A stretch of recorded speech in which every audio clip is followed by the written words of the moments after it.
So we take some numerical problems related to impulse.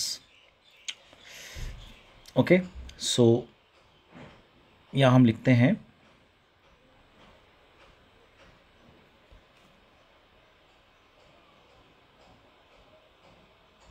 impulse problems. अलग अलग type के हम लोग क्वेश्चन लेंगे। मैं सारे टाइप वाइज करवा देता हूँ जिससे आपको आसानी होगी। पहला क्वेश्चन बोल रहा है कि ये आपके पास एक पोजीशन वर्सेस टाइम ग्राफ है।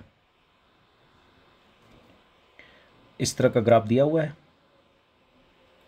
यहाँ पे लिखा है 20, ये मीटर में है और ये सेकंड में है। यहाँ लिखा हुआ है 4, यहाँ लिखा हुआ है 8।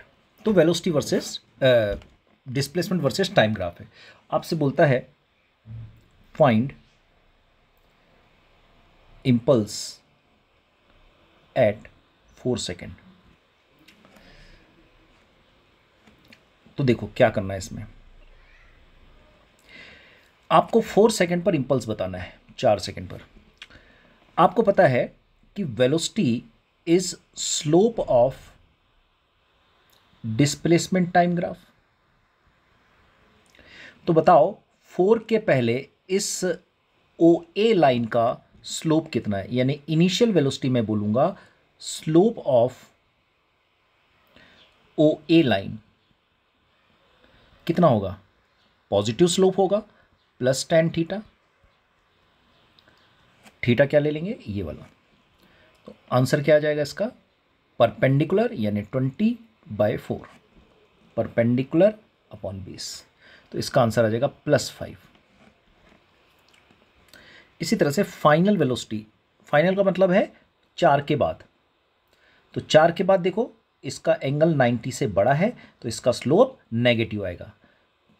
तो अगर इसको मैं अल्फा मानूं तो मैं कहूंगा स्लोप, अब इसको मैं बोल देता हूं ए बी लाइन, तो आएगा नेगेटिव tan अल्फा, है ना। इस तरह का हम कर चुके हैं कि अगर हमको नेगेटिव स्लोप लेना होता है तो हम अंदर वाला एंगल ले लेते हैं, उसको माइनस कर देते हैं तो ये नेगेटिव स्लोप आ जाता है।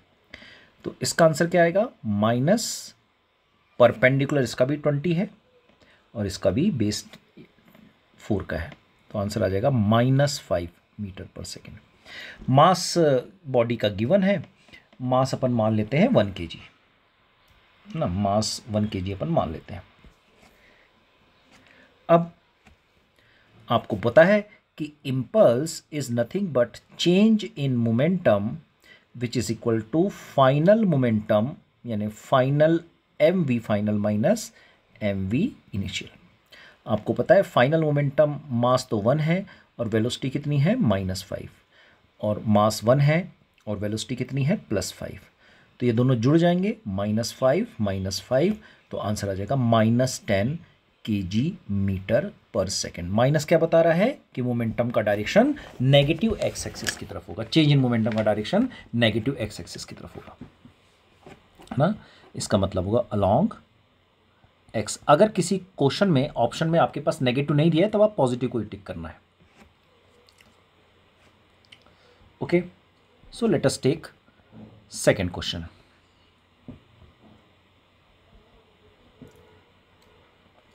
क्वेश्चन बोल रहा है कि एक यहां ग्राउंड है,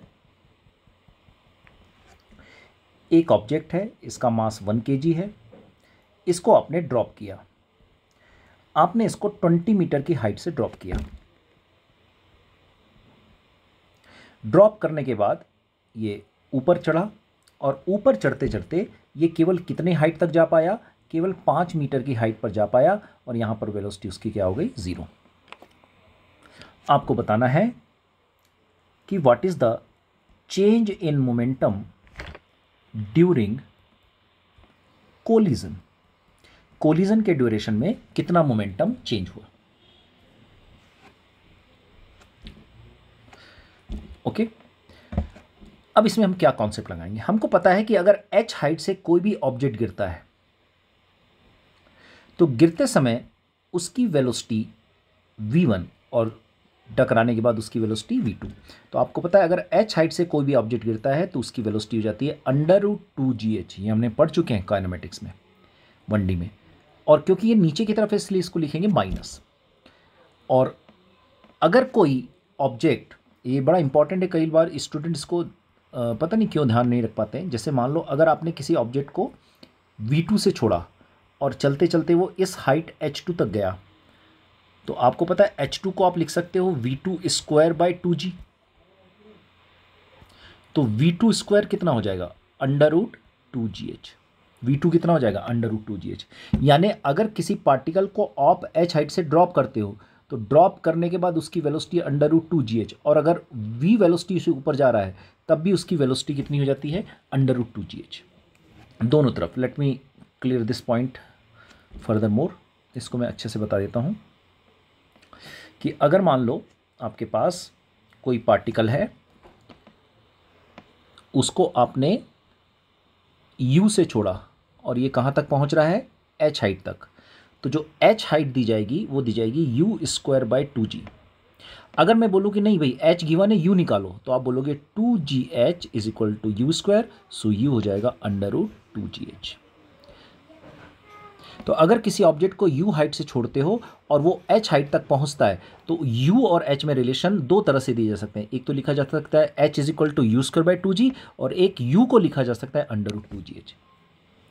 तो गिरते समय भी √2gh और चढ़ते समय भी √2gh।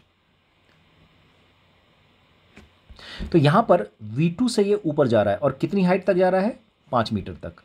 तो पहले इसको v1 निकाल लेते हैं, -√2 × 10 × 20, तो आ जाएगा -√400। तो इसकी वेलोसिटी आ जाएगी -20 मीटर पर सेकेंड। तो ये इसकी इनिशियल वेलोसिटी होगी। फाइनल वेलोसिटी v2 = कितनी हाइट तक चल रहा है, 5 मीटर तक, तो लिखेंगे √2gh2। तो h2 को क्या लिखेंगे अपन, ये h2 है अपना, तो √2 × 10 × 5, तो ये आ जाएगा √100, यानी ये आ जाएगा ये आ जाएगा +10 मीटर पर सेकेंड। अब हमको निकालना है चेंज इन मोमेंटम, तो हम बोलेंगे P2 - P1। तो P2 को लिखेंगे mv2 - mv1, क्योंकि मास तो 1 kg है, तो 1 × v2 कितना है, 10, और v1 कितना है, -20, क्योंकि नीचे की तरफ है, तो आ जाएगा 10 + 20, सो इसका आंसर हो जाएगा 30 मीटर पर सेकेंड। सो एक इंपॉर्टेंट कॉन्सेप्ट है कि अगर u से छोड़ा जाता है और h हाइट तक पहुंचता है तो भी आप उसको क्या लिख सकते हैं, √2gh।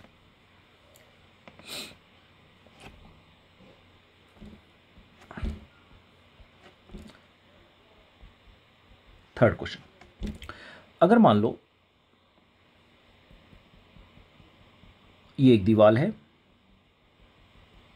ये इसका परपेंडिकुलर है, और एक बॉल आती है और यहाँ पे टकराती है थीटा एंगल पर, v वेलोसिटी से ये आ रही है और टकराने के बाद उतनी ही वेलोसिटी से वापस चली जाती है उतने ही एंगल पर। v की वैल्यू है 2 मीटर पर second, mass of the body है 1 kg। आपको बताना है, ये बॉल है अपने पास, आपको बताना है impulse on the ball, ball पर कितना इम्पल्स लगेगा। ठीक है, तो अपन इस क्वेश्चन को सॉल्व करने के लिए क्या करते हैं, अपन इसको दो कंपोनेंट में डिवाइड कर लेते हैं। एक कंपोनेंट होता है x, एक कंपोनेंट होता है y। तो ये हो गया vy, ये हो गया vx, और इसी तरह से यहाँ पे भी डिवाइड करते हैं, एक हो जाएगा vx और एक हो जाएगा vy। अब देखो अगर ये थीटा है तो ऑब्वियसली ये भी थीटा हो जाएगा, तो vx लिखेंगे v sin थीटा और vy लिखेंगे v cos थीटा। तो इनिशियल वेलोसिटी हो जाएगी एंड टकराने के पहले v sin थीटा किस डायरेक्शन में है, आई कैप, और v cos थीटा नीचे की तरफ है, इसलिए -v cos theta j cap. ये हो जाएगी इनिशियल वेलोसिटी। अब इसी तरह से after collision, after collision vx कितना होगा, देखो ये थीटा है तो करस्पॉन्डिंग एंगल कहते हैं इसको, तो ये भी थीटा होगा, तो vx हो जाएगा v sin थीटा, जहाँ एंगल नहीं आता वहाँ साइन लगता है, और vy हो जाएगा v cos थीटा, जहाँ एंगल होता है वहाँ कॉस आता है।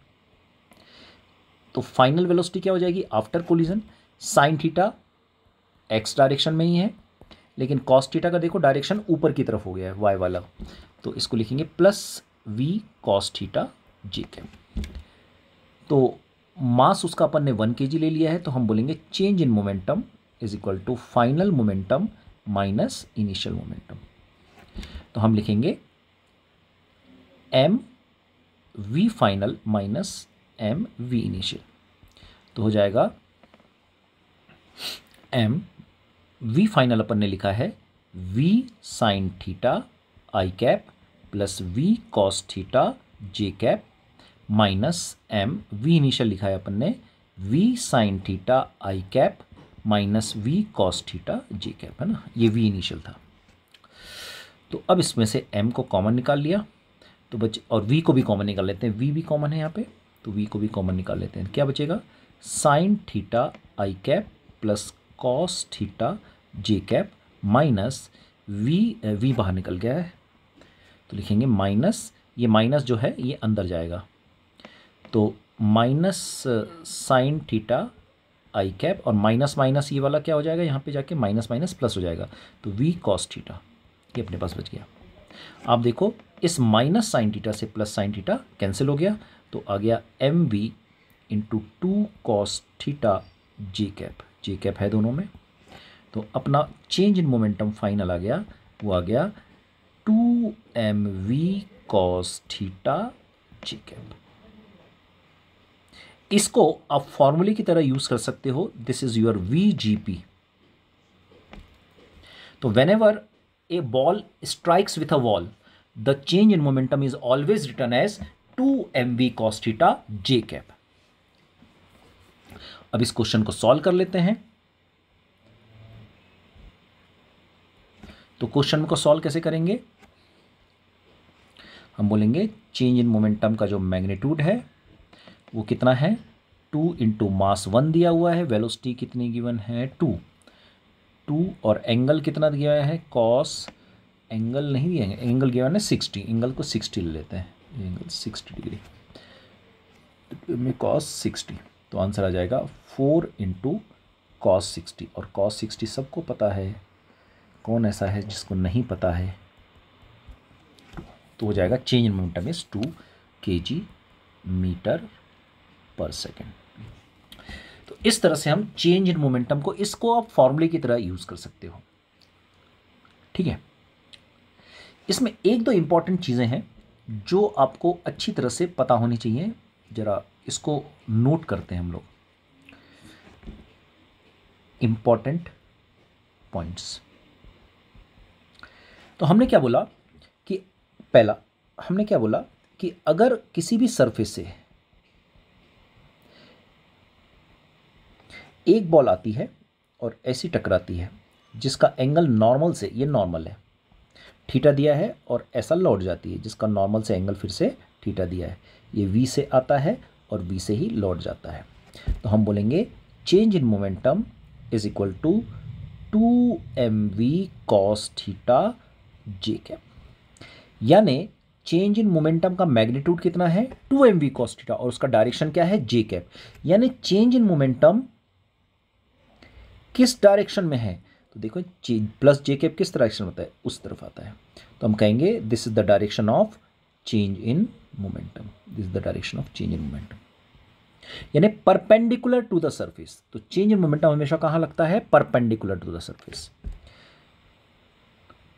आपको पता है कि force is equal to rate of change of momentum, ये हमने पढ़ा हुआ है। तो जिधर मोमेंटम चेंज होगा उधर ही फोर्स लगे। ध्यान रखना, फोर्स का डायरेक्शन मोमेंटम के डायरेक्शन में नहीं होता है, मोमेंटम चेंज के डायरेक्शन में होता है। चेंज मोमेंटम किस तरफ आ रहा है, ऊपर की तरफ, इसलिए फोर्स भी केवल कहाँ लगेगा, परपेंडिकुलर डायरेक्शन में। और आपको ये भी पता है कि इम्पल्स इज इक्वल टू होता है चेंज इन मोमेंटम, तो इम्पल्स भी कहाँ लगेगा, केवल परपेंडिकुलर डायरेक्शन में। तो जब भी कोई दीवार से बॉल टकराती है, दीवार के परपेंडिकुलर ही फोर्स लगता है, मोमेंटम चेंज होता है और इंपल्स लगता है। दीवार के पैरेलल ना तो कोई मोमेंटम चेंज होता है पैरेलल में, ना तो कोई फोर्स लगता है पैरेलल में, और ना तो कोई इंपल्स होता है पैरेलल में, यानी ये सब कितने हो जाते हैं, 0। ये बहुत ही इंपॉर्टेंट पॉइंट है, ये आगे भी आपको काम आएगा, क्योंकि पैरेलल देखो डायरेक्शन फाइनली क्या आ रहा है, जे कैप के डायरेक्शन में आ रहा है। मतलब एक्स में अगर आप देखें तो x में जितना ये वेलोसिटी vx है उतनी ही ये वेलोसिटी vx बनी हुई है। अगर आप इन दोनों का डिफरेंस या चेंज निकालेंगे तो आंसर क्या आ जाएगा, 0, क्योंकि x डायरेक्शन में यानी सरफेस कभी भी अपने पैरेलल डायरेक्शन में फोर्स नहीं लगाता है, सरफेस हमेशा अपने परपेंडिकुलर डायरेक्शन में फोर्स लगाता है। तो आप यहां लिख सकते हैं कि when a ball strikes a surface with theta from normal, then along the wall, along the wall का मतलब क्या है, parallel to wall, force is 0, change in momentum 0 and impulse is 0। तो पैरेलल टू द वॉल ये तीनों नहीं लगते हैं, but perpendicular to wall,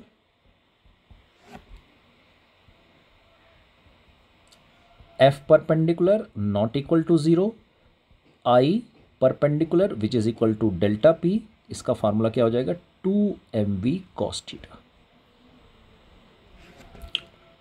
okay, this is a very important thing, VGP, और ये कॉन्सेप्ट भी VGP है, वेरी इंपॉर्टेंट, आगे भी ये काम आएगा, सो कीप इन माइंड। एक इसमें नोट और है कि मान लो, सेकेंड पॉइंट, मान लो कई बार क्या होता है किसी क्वेश्चन में आपको कंफ्यूज करने के लिए, क्योंकि आप प्यारे प्यारे बच्चे हैं, आप आसानी से कंफ्यूज हो जाते हैं। अगर कोई एंगल यहां से दिया हो,